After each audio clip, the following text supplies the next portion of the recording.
नमस्कार दोस्तों, Awadh study centre Mahbubganj में पुनः मैं आप सभी लोगों का बहुत बहुत स्वागत करता हूं मित्रों। और आज इसमें हम लोग सीटेट से संबंधित 15 अति महत्वपूर्ण प्रश्नों को देखेंगे जो कि सीटेट में पूछे जाने वाले प्रश्न हैं और बार बार यहां से प्रश्न बनता भी है। और इसको हल करने से पहले हम लोग कुछ बातों को ध्यान में रखेंगे। जैसे अगर प्रश्न में पॉजिटिव यानी सकारात्मक प्रश्न पूछ रहा है तो हम लोग जो है सकारात्मक यानी पॉजिटिव उत्तर को ढूंढेंगे, और यदि प्रश्न में निगेटिव यानी नकारात्मक प्रश्न है तो हम लोग नकारात्मक उत्तर ढूंढेंगे। इसके साथ यदि भाषा पर अच्छी पकड़ है, भाषा को आप समझते हैं, तो सीटेट को आप जल्दी ही क्वालिफाई कर जाते हैं। तो ये सब 3-4 ऐसी बातें हैं जो कि ध्यान देने योग्य होते हैं सीटेट के पेपर को देने से पहले। आइए हम लोग प्रश्न को हल करते हैं। और इसमें हमने 15 क्वेश्चनों को लिया है। इनमें से अगर आप 9 से 10 क्वेश्चन को हल कर जाते हैं तो समझ लीजिए कि सीटेट आपका पक्का है। तो आइए क्वेश्चन नंबर 1 पढ़ते हैं हम लोग। क्वेश्चन नंबर 1 है, संज्ञान एवं संवेग के मध्य किस प्रकार का संबंध होता है। पहला है, एक दूसरे से स्वतंत्र होते हैं। एक द्वितीय संवेग संज्ञान को प्रभावित करते हैं। एक द्वितीय संज्ञान संवेगों को प्रभावित करता है। दो द्वितीय दोनों के बीच एक गतिशील पारंपरिक क्रिया होती है। तो इसमें आपका राइट आंसर होगा चौथा, द्वितीय दोनों के बीच एक गतिशील पारंपरिक क्रिया होती है। तो आइए जान लेते हैं कि संज्ञान एवं संवेग होता क्या है। संज्ञान 2 शब्दों से मिलकर बना है, एक सम प्लस ज्ञान, यानी समान रूप से जो ज्ञान को जोड़े वही संज्ञान है। और संवेग होता है सम प्लस वेग, यानी कि समान रूप से जो वो जो ज्ञान है आपका उस वेग में जोड़ दे, वही क्या कहलाता है, संवेग। जैसे किसी के घर मृत्यु हुई है, आप वहाँ पे जाते हैं तो आप अपनी संवेग को किस तरह से व्यक्त कर रहे हैं। यदि कोई मरा है, यदि वहाँ पे जा कर के आप रोने के बजाय आप हंसते हैं तो लोग यही कहेंगे कि ये पागल है, या इस तरह से बातें करेंगे। लेकिन वहाँ पे यदि अपनी संवेदना आप व्यक्त करते हैं तो ये समझा जाता है कि आप संज्ञान में हैं। तो संज्ञान और संवेग का यही पारस्परिक क्रिया है, जो कि संवेग की संज्ञान की स्थिति में उस संवेग को आप दर्शा रहे हैं। ये होता है संज्ञान एवं संवेग के मध्य पारस्परिक क्रिया। आइए दूसरा नंबर हम लोग देख लेते हैं। दूसरा नंबर है, कहता है कि निम्नलिखित में से कौन सा कारक अधिगम को प्रभावित करते हैं। अधिगम दोस्तों इसको लर्निंग के नाम से भी जाना जाता है, और जिसको हम लोग सीखने और सिखाने की प्रक्रिया के रूप में भी जानते हैं। आपके ऑप्शन है विद्यार्थी की अभिरुचि, दूसरा है विद्यार्थी का सामवेगिक स्वास्थ्य, तीसरा है शिक्षा शास्त्रीय रणनीतियाँ, चौथा है विद्यार्थी का सामाजिक एवं सांस्कृतिक। तो इसमें आपका जो राइट आंसर होगा संदर्भों में ये है चौथा विकल्प जो है सही हो जाएगा, क्योंकि इसमें जो कारक है सीखने और सिखाने में जो प्रभावित कर रहा है, ये विद्यार्थियों के अभिरुचि पर भी प्रभावित कर रहा है, विद्यार्थियों के सामवेगिक स्वास्थ्य पर भी, शिक्षा शास्त्रीय रणनीति पर भी, और विद्यार्थियों का सामाजिक एवं सांस्कृतिक संदर्भ में भी जो है ये प्रभावित कर रहा है। इसलिए यहाँ पे चौथा ऑप्शन यानी चारों सही हो जाएगा। आइए हम लोग देखते हैं तीसरा नंबर। तीसरा नंबर कहता है परिवार एवं पास पड़ोस बच्चों के सामाजिकरण की। पहला ऑप्शन है द्वितीयक एजेंसियां हैं, दूसरा है मनोवैज्ञानिक एजेंसियां हैं, तीसरा प्राथमिक एजेंसियां हैं, या फिर मध्य एजेंसियां हैं। तो परिवार एवं पास पड़ोस यानी कि जब तक बच्चा स्कूल में नहीं जा पाता है तो सब कुछ जो उसका क्रिएटिविटी होता है, जो चाल चलन वेशभूषा जो भी होता है, वो अपने परिवार से एवं पास पड़ोस से ही प्राथमिक रूप में सीखता है। तो ये यहाँ पे पूछ भी रहा है परिवार एवं पास पड़ोस बच्चों के सामाजिकरण की कैसी प्रक्रिया है, तो मतलब कैसी एजेंसियां हैं। तो इसका राइट आंसर होगा तीसरा ऑप्शन यानी कि प्राथमिक एजेंसियां हैं। तो तीसरे का तीसरा राइट आंसर होता है। आइए हम लोग चौथा क्वेश्चन देख लेते हैं। चौथा क्वेश्चन में कह रहा है कि निम्नलिखित में से कौन सा प्रभावशाली समस्या समाधान रणनीति का एक उदाहरण है। तो ऑप्शन है समाधान के मूल्यांकन पर बिल्कुल ध्यान नहीं देना।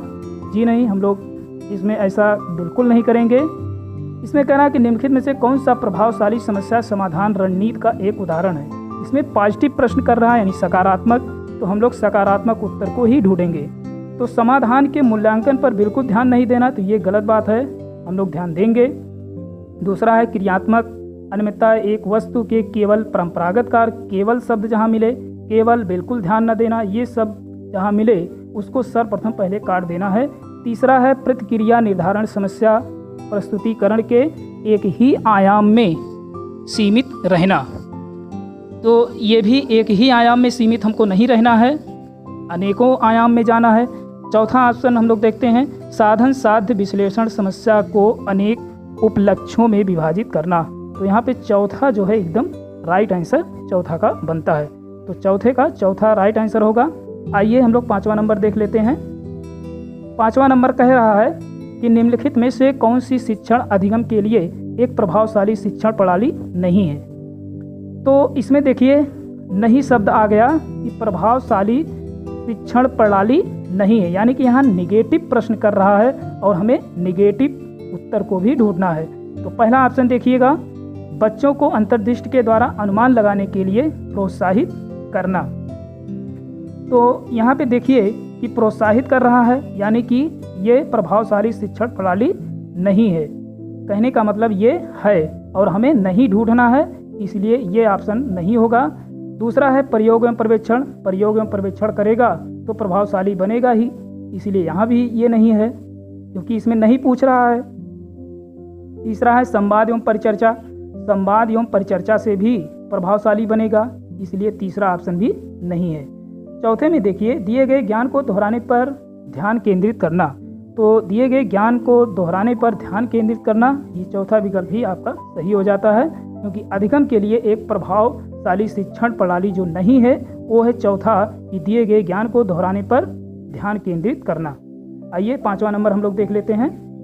6वां नंबर है हार्वर्ड गार्डन के बहुविधि सिद्धांत के अनुसार निम्नलिखित विशेषताओं से युक्त एक व्यक्ति की बुद्धि को किस प्रकार से वर्गीकृत किया जा सकता है। मित्रों, इसमें जो बहुत बड़े बड़े क्वेश्चन आप देखते हैं इसे घबराइए मत, क्योंकि जो सबसे बड़ा होता है वो काफ़ी सरल होता है और सुगम भी होता है और उसे घबराना नहीं चाहिए। तो हार्वर्ड गार्डनर जो है ये बहुबुद्धि सिद्धांत की थ्योरी इन्होंने दिया था और इन्होंने 9 प्रकार के बुद्धि को बताया था। हालांकि कहीं कहीं आपको 7-8 भी मिलेंगे, लेकिन यहाँ पे 9 प्रकार की बुद्धि को इन्होंने बताया है, क्योंकि बीच बीच में ये एक एक करके जोड़ रहे थे, इसलिए अब वर्तमान में जो है ये हार्वर्ड गार्डन के अनुसार जो है 9 प्रकार की बुद्धि इसमें दिया गया है। तो इसमें कुछ बुद्धियाँ हैं, तो उसी से संबंधित पूछना चाह रहा है कि विशेषताएं दूसरों की मनोदशा, स्वभाव, प्रेरणा तथा अभिप्राय को उचित तरीके से पता लगाने एवं प्रतिक्रिया करने की योग्यता क्या है। नैदानिक है, प्रकृतिवादी है, अंतर्वैयक्तिक है या फिर अंतर्वैयक्तिक है। तो इसमें देखिएगा जो सबसे राइट आंसर है इसका 6वें का चौथा जाता है, क्योंकि अंतर्वैयक्तिक और अंतर्वैयक्तिक ये दोनों में अंतर है। अंतर्वैयक्तिक जो चौथा ऑप्शन है इसमें स्वभाव, प्रेरणा, मनोदशा को देख करके इसमें पॉलिटिक्स लोग ज़्यादा ये सब करते हैं, जैसे नेता वगैरह दूसरों की मनोदशा को जान लेते हैं और उसे प्रभावित करते हैं अपनी बातों से, तो इस प्रकार के लोग होते हैं। चौथा ऑप्शन इसमें सही हो जाएगा। और तीसरा है अंतर्वैयक्तिक, इसमें स्वयं के गुण को इंसान जानता है। प्रकृतिवादी जो है ये होता है किसान वगैरह होते हैं, इसमें अपने प्रकृति के रूप में सोचते हैं। नैदानिक में आपका डॉक्टर वगैरह ये सब आते हैं। तो ये सब मिला करके कुल 9 प्रकार की बुद्धियों को इन्होंने वर्णन किया था। आइए हम लोग 7वां नंबर देख लेते हैं। 7वां नंबर है कह रहा है कि एक समस्या को मूल एवं अपसारी समाधानों के साथ करने की योग्यता निम्नलिखित में से किसकी एक प्राथमिक विशेषता है। तो पहला है अधिगम आसक्त वाले बच्चों की, दूसरा है अहम केंद्रित बच्चों की, तीसरा है क्षतिग्रस्त बच्चों की और चौथा है सृजनात्मक बच्चों की।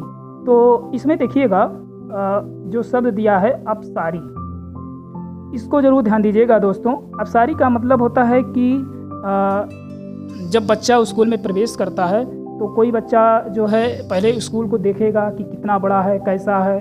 कोई बच्चा होगा तो जाएगा स्कूल के स्टाफ में कितने अध्यापक हैं, क्या कर रहे हैं, ये सब क्या है, कोई बच्चा होगा स्कूल में घुसते ही निरीक्षण करेगा कि क्लास कैसा है, ये सब क्या है, इसमें बेंच कैसे रखे गए हैं, श्यामपट्ट क्या है। मतलब अलग अलग बच्चे जो है अपनी अलग अलग मनोदशा को वहाँ पे प्रकट करते हैं। यानी कि कहने का मतलब है कि उनमें सृजनात्मक हो रही है। तो ऐसी स्थिति को समाधान के साथ करने की जो योग्यता जो होती है, ये है सृजनात्मक बच्चों की। तो इसमें चौथा एकदम राइट आंसर हो जाएगा कि एक समस्या को मूल एवं अपसारी समाधानों के साथ करने की योग्यता निम्नलिखित में से इसकी एक प्राथमिक विशेषता है, तो है सृजनात्मक बच्चों की। आइए 8वां नंबर हम लोग देख लेते हैं। 8वें नंबर में कह रहा है कि बच्चों की गलतियां एवं भ्रांत धारणाएं। तो बच्चों की गलतियां एवं भ्रांत धारणाएं ये क्या है?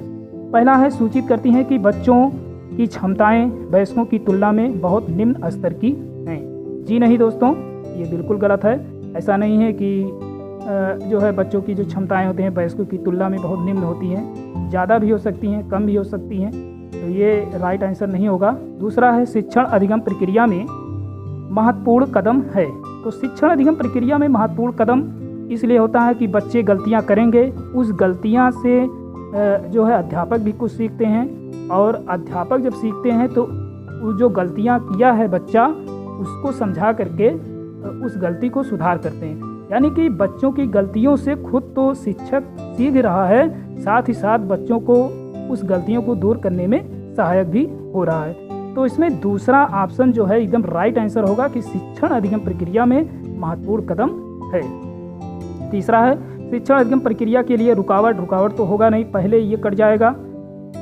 चौथा है, शिक्षण अधिगम प्रक्रिया में अनदेखी रुकावट केवल ये सब ध्यान देने योग्य ना हो, ये सब बातें जहाँ कहीं भी मिले उसको तुरंत काट देना है दोस्तों। सीटेट में सबसे आसान तरीका यही होता है कि ऐसे शब्द जहाँ कहीं भी दिखाई दे तो उसको तुरंत काट देना है। आइए हम लोग अब चलते हैं अपने अगले 9वें क्वेश्चन पे। 9वां क्वेश्चन हमारा कहता है, निम्नलिखित में से कौन सा प्रश्न बच्चों को गंभीर रूप से सोचने के लिए आमंत्रित करता है? यानी गंभीर रूप से सोचने के लिए मददगार हो, यानी पॉजिटिव प्रश्न कर रहा है तो हम लोग पॉजिटिव यानी सकारात्मक प्रश्नों का उत्तर सकारात्मक के रूप में ही देंगे। तो पहला ऑप्शन है, विभिन्न तरीकों से हम कैसे हल कर सकते हैं। तो इसमें राइट आंसर होगा पहला ही कि विभिन्न तरीकों से हम इसे कैसे हल कर सकते हैं। ये सोचने के लिए बच्चों को गंभीर रूप से ये निर्माण करता है। दूसरा है, क्या आप इसका उत्तर जानते हैं? तो बच्चा कह देगा हाँ हम जानते हैं, सिंपल सी बात है। तो ये यहाँ पे जो है नहीं होगा। तीसरा, सही जवाब क्या है? बच्चा कहेगा ये जवाब है, तो ये भी नहीं होगा गंभीर रूप से सोचने के लिए। चौथा है, क्या आप इसी तरह की स्थिति के बारे में सोच सकते हैं? बच्चा कह देगा हाँ भाई हम सोच सकते हैं। तो कहने का मतलब है कि इसमें जो सबसे राइट आंसर बन रहा है कि विभिन्न तरीकों से हमें कैसे जो है प्रश्नों को या किसी चीज़ को हल कर सकते हैं, ये गंभीर हो सकता है। तो पहला ऑप्शन एकदम राइट आंसर जाता है। मित्रों, आप लोग इस चैनल को सब्सक्राइब कर लीजिए और बेल आइकन की घंटी को भी प्रेस कर दीजिए, लाइक कर दीजिए। और अगर ये वीडियो आप लोगों को अच्छा लगे तो खुद तो पढ़िए ही, साथ में अपने दोस्तों को भी शेयर करें। आइए आगे बढ़ते हैं 10वें नंबर पे हम लोग। 10वां नंबर हमारा कहता है, आनुवंशिकता और पर्यावरण की भूमिका के बारे में निम्नलिखित में से कौन सा कथन सत्य है? तो यहाँ पे देखिए, आनुवंशिकता और पर्यावरण ये दो चीज़ें हैं। इन पहले इसको समझ लीजिए दोस्तों कि आनुवंशिकता और पर्यावरण होता क्या है।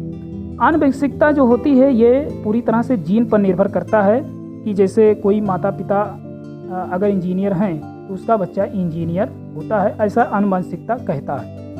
यदि कोई माता पिता चोर हैं तो उसका बच्चा चोर होगा, ये जीन के ऊपर निर्भर करता है। ये वास्तव में सत्यता है।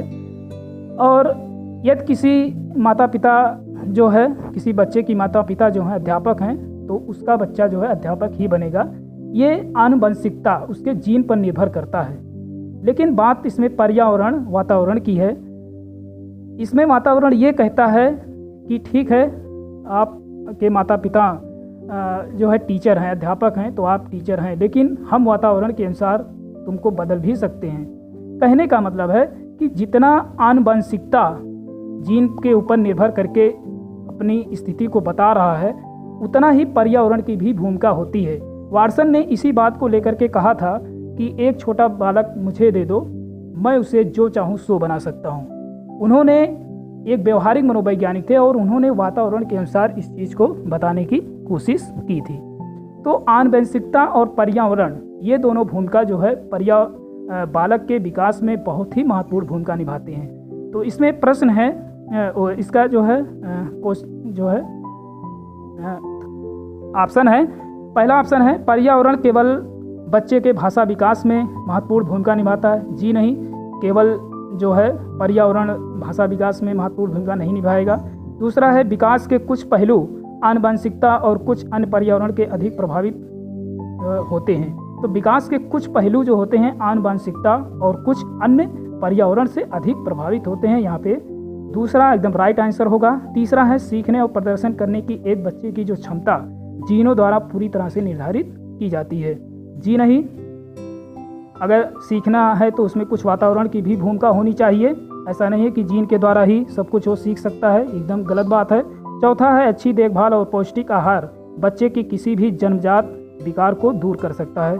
जी नहीं, ये भी गलत है। तो इसमें राइट आंसर आपका दूसरा जाता है। आइए हम लोग 11 नंबर देख लेते हैं। 11 नंबर है महीनों की आयु के बीच अधिकांश बच्चे शब्दों को मिलाकर छोटे छोटे वाक्यों में बोलना शुरू कर देते हैं। तो ये किस आयु के बच्चे जो होते हैं कि शब्दों को मिला करके छोटे छोटे वाक्यों में बोलना शुरू कर देते हैं। तो इसमें जो राइट आंसर होगा आपका ये है आपका जो है पहला ऑप्शन है 18 से 24 वर्ष, दूसरा ऑप्शन है आपका 24 से 30, तीसरा है 30 से 36, चौथा है 12 से 18। तो इसमें जो राइट आंसर होगा 18 से 24 वर्ष। इस तरह के जो बच्चे होते हैं छोटे छोटे वाक्यों में बोलना शुरू कर देते हैं। आइए 12 नंबर देख लेते हैं।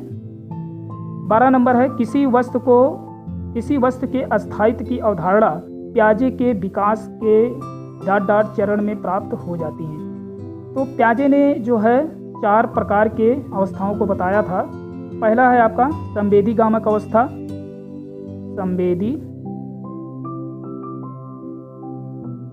संवेदी गामक अवस्था जो कि 0 से लेकर के 2 वर्ष तक मानी जाती है। फिर उसके बाद इन्होंने पूर्व संक्रियात्मक अवस्था बताया जो कि माना जाता है 2 से लेकर 7 वर्ष तक। फिर उन्होंने बताया मूर्त संक्रियात्मक, फिर ये जो है बताया कि 7 से 11 वर्ष। फिर उसके बाद इन्होंने बताया अमूर्त या फिर औपचारिक। तो इन्होंने 4 अवस्थाएं बताई जो कि चौथा अवस्था जो मूर्त औपचारिक अवस्था बताया ये 11 से 15 या फिर 15 से आगे भी। तो इसमें ये प्रश्न किया जा रहा है कि किसी वस्तु के अस्थायित्व की अवधारणा प्याजे के अनुसार किस अवस्था में आती है कि जैसे बालक कोई खिलौना खेल रहा है तो उसमें अस्थायित्व की भावना की सो गया, उसको रख करके सो गया। फिर सुबह जब उठता है उसके मन में वही ध्यान रहता है कि मेरा खिलौना कहाँ गया, और उसको ढूंढते ढूंढते वो उस जगह पे जहाँ रखा होता है उस जगह पे पहुँच जाता है। जबकि वो 0 से लेकर के 2-3 साल तक ही है, लेकिन फिर भी उसमें अस्थायित्व की भावना रहती है कि मेरा वही है। तो कहने का मतलब है कि ये संवेदी गामक अवस्था में ऐसा होता है। वस्तु अस्थायित्व की जो अवधारणा है प्याजे के अनुसार ये संवेदी गामक अवस्था यानी 0 से लेकर के 2 वर्ष के बच्चों में होती है। आइए अगला 13वां नंबर हम लोग देख लेते हैं। 13 नंबर है बच्चों को शाब्दिक या गैर शाब्दिक दंड देने का परिणाम होता है। अब यहाँ पे देखिए 2 शब्द आपको मिलेंगे, एक है शाब्दिक, दूसरा है गैर शाब्दिक। शाब्दिक का मतलब है कि मनोवैज्ञानिक तरफ से जिसे बोल करके आप कक्षा में बच्चों को पढ़ा रहे हैं और उसमें कोई बच्चा गलती करता है तो आप उसको डांट देते हैं बोली के माध्यम से यानी बोल करके। लेकिन गैर शाब्दिक का मतलब होता है कि आप बोल करके नहीं बल्कि जो है शारीरिक दंड दे करके आप उसे प्रताड़ित करते हैं। तो इसमें यही पूछ रहा है कि बच्चों को शाब्दिक या गैर शाब्दिक दंड देने का परिणाम होता है। क्या परिणाम होता है यानी पॉजिटिव प्रश्न कर रहा है तो हमें पॉजिटिव यानी सकारात्मक उत्तर को ही देना होगा। तो इसमें देखिए पहला ऑप्शन है, कह रहा है कि उन्हें कार्य करने के लिए प्रेरित करना। अरे भाई आप बोलेंगे, उन्हें शारीरिक दंड देंगे तो क्या बच्चा कोई कार्य करेगा? नहीं करेगा। दूसरा है बच्चे की छवि की सुरक्षा। अरे भाई आप छवि की सुरक्षा कहाँ कर रहे हैं? नहीं कर रहे हैं। तो ये दोनों ऑप्शन एकदम गलत। तीसरा है उनके अंकों में सुधार। अरे भाई कैसा अंक, कोई सुधार नहीं है। चौथा है उनकी स्वयं के प्रति अवधारणा को नष्ट करना, यानी कि उनकी जो मनोवैज्ञानिक अवधारणा है, उनकी जो भाषा है, उनकी जो बोली है, वो जो कहना चाह रहे हैं उनको आप दबा रहे हैं, उनकी अवधारणा को नष्ट कर रहे हैं। इसलिए यहाँ पे जो राइट आंसर होगा चौथा एकदम बिल्कुल सही जाता है। 13 नंबर का चौथा ऑप्शन राइट आंसर। आइए हम लोग 14 नंबर देख लेते हैं। 14 नंबर कह रहा है निम्नलिखित में से कौन प्रारंभिक बाल्यावस्था अवधि के दौरान उन भूमिकाओं एवं व्यवहारों के बारे में जानकारी प्रदान करते हैं जो एक समूह में स्वीकार करते हैं। तो इसमें देखिएगा पहला ऑप्शन है भाई बहन एवं अध्यापक, दूसरा अध्यापक एवं साथी, तीसरा साथी एवं माता पिता, चौथा है माता पिता एवं भाई बहन। तो इसमें देखिएगा कि जो प्रारंभिक बाल्यावस्था की जो अवधि होती है ये 0 से लेकर के 6 वर्ष तक मानी गई है। 5 वर्ष के बाद ही जो है बालक स्कूल में प्रवेश करता है। अब आप कहेंगे नहीं, हम लोग तो 1.5 से 2 ही वर्ष में जो है स्कूल में भेज देते हैं। प्राइवेट की अलग बात है, आप प्राइवेट में जन्म लेते ही भेज सकते हैं, कोई दिक्कत नहीं है। लेकिन यहाँ पे सरकारी स्कूल की बात हो रही है, तो सरकारी स्कूल में जो दाखिला मिलता है वो 5 साल के बाद ही मिलता है बच्चों को पढ़ने के लिए। रही बात अगर उससे नीचे भी आप ले जाते हैं तो कहीं कहीं आंगनबाड़ियाँ भी बनी होती हैं प्राइमरी स्कूलों में, तो उसमें पहले प्रवेश कराया जाता है, उसके बाद भी जो है सरकारी विद्यालय में भेजा जाता है। तो ये स्थितियां हैं। तो इसमें यही प्रश्न कर रहा है कि